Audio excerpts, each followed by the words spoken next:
Το AI είναι πιο απλό από ό,τι νομίζεις. Άσε με να σου δείξω. Δεν έχω ακόμα προϋπολογισμό για μουσική, οπότε. Κεφάλαιο 1. Οι τύποι AI, πριν την τεχνητή νοημοσύνη, οι μηχανές φτιάχνονταν για να ακολουθούν τις συγκεκριμένες οδηγίες μας. Έκαναν πράγματα σύμφωνα με τις συνθήκες που τους είχαμε προγραμματίσει. Βασίζονταν σε κανόνες, αλλά η AI είναι διαφορετική. Αντί να δίνουμε στις μηχανές οδηγίες για το τι να κάνουν και πώς να το κάνουν, τις εκπαιδεύουμε να σκέφτονται και να λειτουργούν μόνες τους, όπως όταν μεγαλώνουμε ένα παιδί. Αυτός είναι ο λόγος που οι άνθρωποι αποκαλούν το AI μαύρο κουτί. Μετατρέπει την είσοδό σας σε έξοδο με βάση παρόμοια πράγματα που του έχετε δείξει στο παρελθόν, αλλά δεν ξέρετε ακριβώς τι συμβαίνει μέσα στο κουτί. Το AI συνδυάζει ουσιαστικά την είσοδό σας τη στιγμή που μιλάτε με τα δεδομένα στα οποία έχει εκπαιδευτεί για να δημιουργήσει μια έξοδο. Και υπάρχουν τρεις τύποι κουτιών AI που πρέπει να ξέρετε και μπορείτε να τα ξεχωρίσετε με βάση την έξοδό τους. Πρώτον, έχουμε την προγνωστική AI, η οποία επισημαίνει πράγματα με βάση προηγούμενα δεδομένα, όπως το να χαρακτηρίζει ένα email ως spam, να αναγνωρίζει κάποιον σε μια φωτογραφία ή να προτείνει τι να παρακολουθήσετε. Το Generative AI φτιάχνει νέο περιεχόμενο όπως κείμενα, εικόνες και βίντεο. Το Agentic AI παράγει ενέργειες με βάση μια συγκεκριμένη εργασία. Όπως και τα αυτόνομα αυτοκίνητα, παίρνουν έναν προορισμό ως είσοδο, μετά σχεδιάζουν το ταξίδι, οδηγούν το αυτοκίνητο ενώ σταματούν στα φανάρια, τηρώντας τα όρια ταχύτητας και αποφεύγοντας τους πεζούς. Ένα άλλο παράδειγμα είναι οι AI agents, όπως η χρήση cloud computing. Εάν τους δώσετε μια δουλειά, μπορούν να έχουν πρόσβαση στον υπολογιστή, τις εφαρμογές ή τους λογαριασμούς σας για να κάνουν ενέργειες για εσάς. Αυτή είναι η τύπη AI, αλλά μπορείτε επίσης να ορίσετε το AI με βάση το επίπεδο νοημοσύνης του. Υποστηρίζεται από το Dubverse. Η τεχνητή γενική νοημοσύνη, η AGI, είναι θεωρητική προς το παρόν, αλλά θα ισοδυναμεί με την ανθρώπινη νοημοσύνη σε όλες τις εργασίες και τα σενάρια. Ωστόσο, κανείς δεν συμφωνεί σε έναν επίσημο ορισμό του τι είναι πραγματικά το AGI. Και τέλος, η τεχνητή υπερνοημοσύνη είναι επίσης θεωρητική, αλλά θα ξεπεράσει κατά πολύ την ανθρώπινη νοημοσύνη. Δημιουργείται. Φανταστείτε ότι έχετε υιοθετήσει ένα κατοικίδιο ρομπότ και θέλετε να του μάθετε πώς να σκέφτεται και να κάνει πράγματα μόνο του. Αυτό λέγεται μηχανική μάθηση και υπάρχουν τρεις τρόποι για να το κάνεις αυτό. Ενισχύεται από το Dubverse. Του δίνετε πληροφορίες σιγά σιγά με δημιουργείται. Φανταστείτε ότι έχετε υιοθετήσει ένα κατοικίδιο ρομπότ και θέλετε να του μάθετε πώς να σκέφτεται και να κάνει πράγματα μόνο του. Αυτό λέγεται μηχανική μάθηση και υπάρχουν τρεις τρόποι για να το κάνεις αυτό. Ενισχύεται από το Dubverse. Του δίνετε πληροφορίες σιγά σιγά με δημιουργείται. Φανταστείτε ότι έχετε υιοθετήσει ένα κατοικίδιο ρομπότ και θέλετε να του μάθετε πώς να σκέφτεται και να κάνει πράγματα μόνο του. Αυτό λέγεται μηχανική μάθηση και υπάρχουν τρεις τρόποι για να το κάνεις αυτό. Ενισχύεται από το Dubverse. Του δίνετε πληροφορίες σιγά σιγά με δημιουργείται. Φανταστείτε ότι έχετε υιοθετήσει ένα κατοικίδιο ρομπότ και θέλετε να του μάθετε πώς να σκέφτεται και να κάνει πράγματα μόνο του. Αυτό λέγεται μηχανική μάθηση και υπάρχουν τρεις τρόποι για να το κάνεις αυτό. Ενισχύεται από το Dubverse. Του δίνετε πληροφορίες σιγά σιγά με δημιουργείται. Φανταστείτε ότι έχετε υιοθετήσει ένα κατοικίδιο ρομπότ και θέλετε να του μάθετε πώς να σκέφτεται και να κάνει πράγματα μόνο του. Αυτό λέγεται μηχανική μάθηση και υπάρχουν τρεις τρόποι για να το κάνεις αυτό. Ενισχύεται από το Dubverse.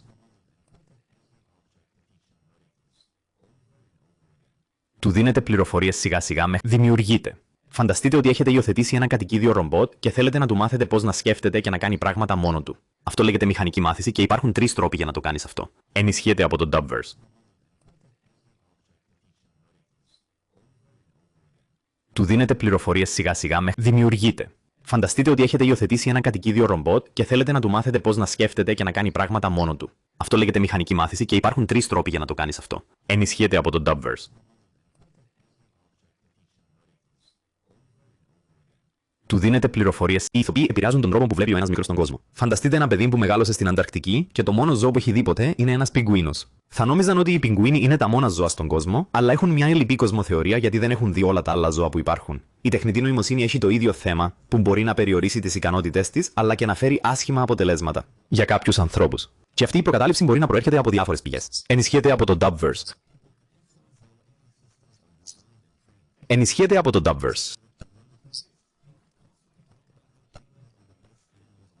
Το παιδί θα υιοθετήσει την ίδια πεποίθηση γιατί είναι το μόνο που έχει δει. Και αυτός είναι ο ίδιος λόγος που κάποια chatbots θα απαντήσουν διαφορετικά αν τους κάνετε αμφιλεγόμενες ερωτήσεις. Δημιουργείται από Dubverse. Εάν οι γονείς δίνουν στα παιδιά τους μόνο βιβλία για πιγκουίνους, δεν έχουν καμία ευκαιρία να μάθουν για νέα και διαφορετικά είδη. Αυτός είναι ο λόγος που τα γλωσσικά μοντέλα μπορεί να σας δώσουν λιγότερο ποιοτικές απαντήσεις σε γλώσσες εκτός από τα αγγλικά. Η προκατάληψη μπορεί επίσης να προκύψει από λάθος και υπεραπλουστευμένους κανόνες που εντοπίζει μια μηχανή κατά την εκπαίδευσή της. Το παιδί που έχει δει μόνο πιγκουίνους θα νόμιζε ότι τα ζώα είναι μόνο πλάσματα που είναι μαύρα, λευκά και έχουν πτερίγια. Και γι' αυτό οι γεννήτριες εικόνων συνδέουν κάποιες δουλειές με συγκεκριμένα φύλλα και φυλές. Δυστυχώς δεν υπάρχει αξιόπιστη λύση για να εξαλειφθεί η προκατάληψη από το AI. Εξάλλου, η προκατάληψη είναι κομμάτι του ανθρώπινου χαρακτήρα, και αν προσπαθούμε να αναπαράγουμε τον τρόπο που σκέφτονται και δρούν οι άνθρωποι, η προκατάληψη είναι αναπόφευκτη. Η τεχνητή νοημοσύνη είναι τελικά απλά μια αντανάκλαση μας. Κεφάλαιο 4. Πώς η AI δημιουργεί κείμενο. Φανταστείτε ότι θέλετε να γίνετε DJ. Θα ξεκινούσατε ακούγοντας όσο περισσότερα κομμάτια μπορείτε. Θα αναλύετε κάθε τραγούδι για να καταλάβετε την ακολουθία των ρυθμών και των οργάνων που χρησιμοποιήθηκαν. Και μετά από πολλές ακροάσεις, νιώθεις άνετα να δημιουργείς μοναδικά beats και mixes που ακούγονται ωραία. Τα μεγάλα γλωσσικά μοντέλα φτιάχνονται με παρόμοιο τρόπο, ενισχυμένο από το Dubverse. Κάθε κομμάτι κειμένου αναλύεται σε tokens, που είναι αριθμητικές αναπαραστάσεις λέξεων. Δημιουργείται από το Dubverse.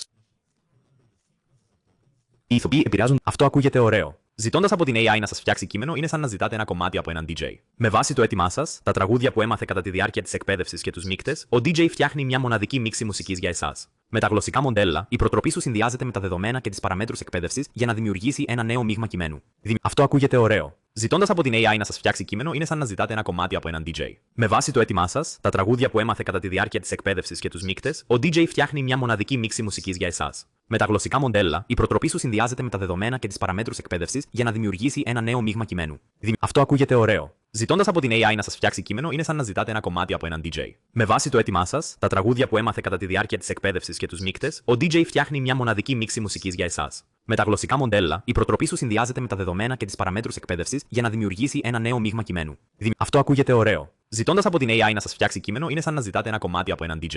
Με βάση το αίτημά σας, τα τραγούδια που έμαθε κατά τη διάρκεια της εκπαίδευσης και τους μίκτες, ο DJ φτιάχνει μια μοναδική μίξη μουσικής για εσάς. Με τα γλωσσικά μοντέλα, η προτροπή σου συνδυάζεται με τα δεδομένα και τις παραμέτρους εκπαίδευσης για να δημιουργήσει ένα νέο μείγμα κειμένου. Αυτό ακούγεται ωραίο. Ζητώντας από την AI να σας φτιάξει κείμενο, είναι σαν να ζητάτε ένα κομμάτι από έναν DJ. Με βάση το αίτημά σας, τα τραγούδια που έμαθε κατά τη διάρκεια της εκπαίδευσης και τους μίκτες, ο DJ φτιάχνει μια μοναδική μίξη μουσικής για εσάς. Με τα γλωσσικά μοντέλα, η προτροπή σου συνδυάζεται με τα δεδομένα και τις παραμέτρους εκπαίδευσης για να δημιουργήσει ένα νέο μείγμα κειμένου. Αυτό ακούγεται ωραίο. Ζητώντας από την AI να σας φτιάξει κείμενο, είναι σαν να ζητάτε ένα κομμάτι από έναν DJ. Με βάση το αίτημά σας, τα τραγούδια που έμαθε κατά τη διάρκεια της εκπαίδευσης και τους μίκτες, ο DJ φτιάχνει μια μοναδική μίξη μουσικής για εσάς. Με τα γλωσσικά μοντέλα, η προτροπή σου συνδυάζεται με τα δεδομένα και τις παραμέτρους εκπαίδευσης για να δημιουργήσει ένα νέο μείγμα κειμένου. Αυτό ακούγεται ωραίο. Ζητώντας από την AI να σας φτιάξει κείμενο, είναι σαν να ζητάτε ένα κομμάτι από έναν DJ.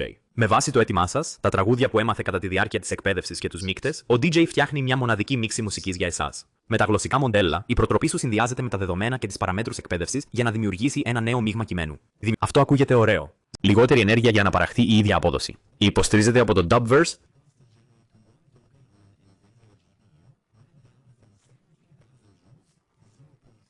Κεφάλαιο 7. Μια σύντομη ιστορία για την τεχνητή νοημοσύνη. Λιγότερη ενέργεια για να παραχθεί η ίδια απόδοση. Υποστηρίζεται από το Dubverse.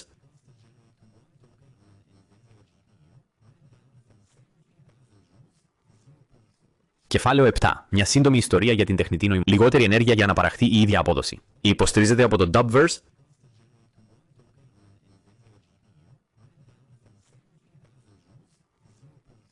Κεφάλαιο 7. Μια σύντομη ιστορία για την τεχνητή νοημοσύνη. Λιγότερη ενέργεια για να παραχθεί η ίδια απόδοση. Υποστηρίζεται από το Dubverse.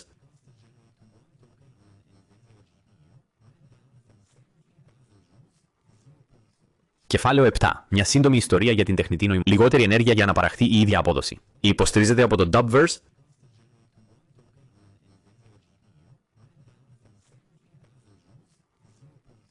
Κεφάλαιο 7. Μια σύντομη ιστορία για την τεχνητή νοημοσύνη. Λιγότερη ενέργεια για να παραχθεί η ίδια απόδοση. Υποστηρίζεται από το Dubverse.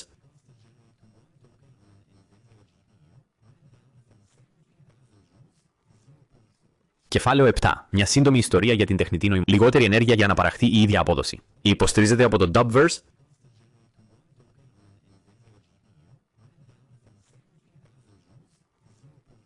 Κεφάλαιο 7. Μια σύντομη ιστορία για την τεχνητή νοημοσύνη. Λιγότερη ενέργεια για να παραχθεί η ίδια απόδοση. Υποστηρίζεται από το Dubverse.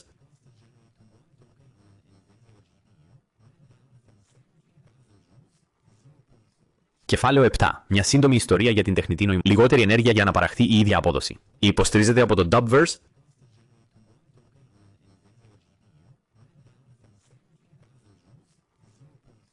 Κεφάλαιο 7. Μια σύντομη ιστορία για την τεχνητή νοημοσύνη. Λιγότερη ενέργεια για αναπαράδοση μια πίτσα. Τέλος, τα chip AI και τα κέντρα δεδομένων γίνονται πιο αποδοτικά, που σημαίνει ότι χρειάζονται λιγότερη ενέργεια για να βγάζουν την ίδια απόδοση. Τα τελευταία 8 χρόνια, το ενεργειακό κόστος για να παραχθεί ένα token σε μια GPU Nvidia έπεσε από 17.000 joules σε 0,4. Μια σύντομη ιστορία για την τεχνητή νοημοσύνη. Η ιστορία των έξυπνων μηχανών ξεκινά το 1950, όταν ο Alan Turing ρώτησε διάσημα: μπορούν οι μηχανές να σκέφτονται, και πρότεινε το τεστ Turing ως κριτήριο για την ανθρώπινη νοημοσύνη. Δυναμικά από Dubverse.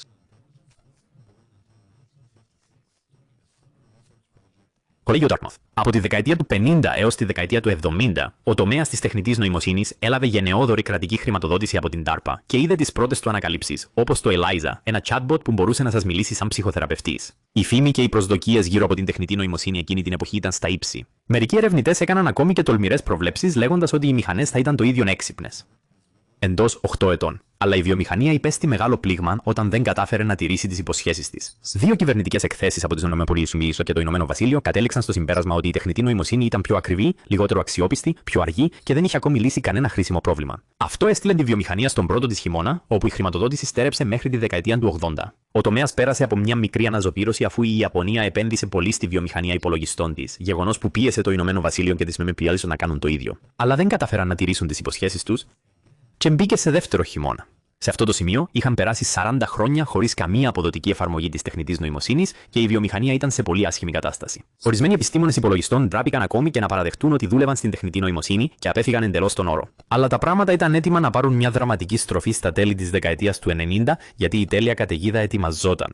Πρώτον, οι υπολογιστές γίνονταν πολύ πιο δυνατοί πολύ γρήγορα. Τα chip υπολογιστών σήμερα είναι 40 εκατομμύρια φορές πιο δυνατά από ό,τι ήταν πριν από 50 χρόνια. Δεύτερον, υπήρχαν πολύ περισσότερα πράγματα. Καθώς μεταφέραμε όλη μας τη ζωή και τη δουλειά μας online, τα οποία θα μπορούσαν να συλλεχθούν ως δεδομένα εκπαίδευσης. Και τα δύο αυτά πράγματα έδωσαν τη δυνατότητα σε αλγόριθμους μηχανικής μάθησης να αναπαράγουν και να προσομοιώνουν νοημοσύνη. Από τη δεκαετία του 2010, το πεδίο της τεχνητής νοημοσύνης έχει σιγά σιγά κερδίσει ξανά την προσοχή του κόσμου και έγινε μια αίσθηση εν μία νυχτή με την κυκλοφορία του ChatGPT. Οι μεγάλες εταιρείες τεχνολογίας τρέχουν για την κορυφή, όλοι έχουν μια startup AI και οι άνθρωποι είναι διχασμένοι ανάμεσα στα ωφέλη που μπορεί να προσφέρει η AI, τη ζημιά που προκαλεί και το πιο σημαντικό, το υπαρξιακό ερώτημα. Εάν η τεχνητή νοημοσύνη μπορεί να τα κάνει όλα, σε τι είμαι καλός? Το μέλλον είναι δύσκολο να το προβλέψεις, αλλά φαίνεται ότι η πραγματική ιστορία μόλις αρχίζει. Ελπίζω όλα αυτά να σας δώσουν μια καλή εικόνα για το τι είναι πραγματικά το AI και σας ευχαριστώ που παρακολουθήσατε το πρώτο μου βίντεο στο YouTube. Εάν έχετε οποιασδήποτε ερωτήσεις ή σχόλια, αφήστε τα στα σχόλια, θα τα κοιτάξω για να μπορώ να φτιάχνω καλύτερα βίντεο και θα τα πούμε στο επόμενο.